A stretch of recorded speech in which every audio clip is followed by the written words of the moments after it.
Maya hated night shifts. The hospital was always too quiet after midnight, the halls filled with shadows that seemed to stretch and shift when she wasn't looking. That night, a heavy fog pressed against the windows, muffling the world outside. Maya sat at the nurse's station, flipping through patient charts, trying to stay awake. At 3:14 a.m., a loud ding broke the silence. The elevator.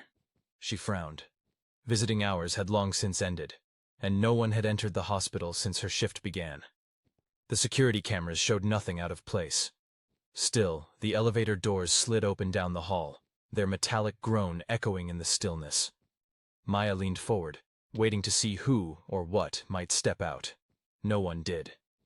The elevator stood open, its interior empty, the light inside flickering faintly. She shook her head, brushing it off as a malfunction. Old building, old systems. It happened. She returned to her charts, but moments later, she heard the soft, deliberate sound of footsteps. They weren't hurried. They weren't loud. Just a slow, steady click, click, click of shoes against the linoleum, growing closer. "Maya?" The voice was faint, just above a whisper, and yet it sent a chill crawling up her spine. She turned her head sharply toward the hall. "Hello?" No answer. Just the hum of the fluorescence. Her hands trembled as she reached for the phone, dialing security. It rang once, twice, but no one picked up. Maya. The voice again, closer now. It was a man's voice, soft and hoarse, as if it had been scraped raw.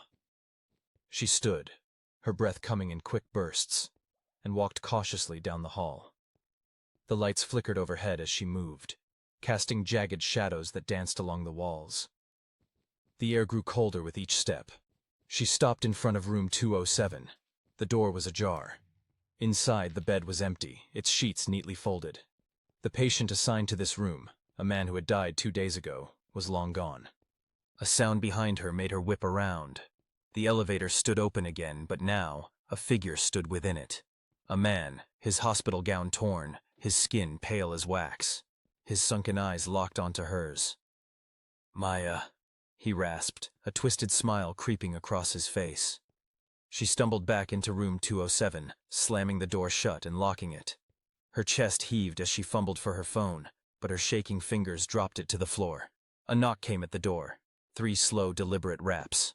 Then the knob began to turn. When the morning shift arrived, they found the nurse's station empty. Room 207's door was wide open, the bed untouched. The security cameras showed nothing unusual, except for one thing: the elevator. It had gone up to the second floor at 3:14 a.m., but it had never come back down, and Maya was never seen again.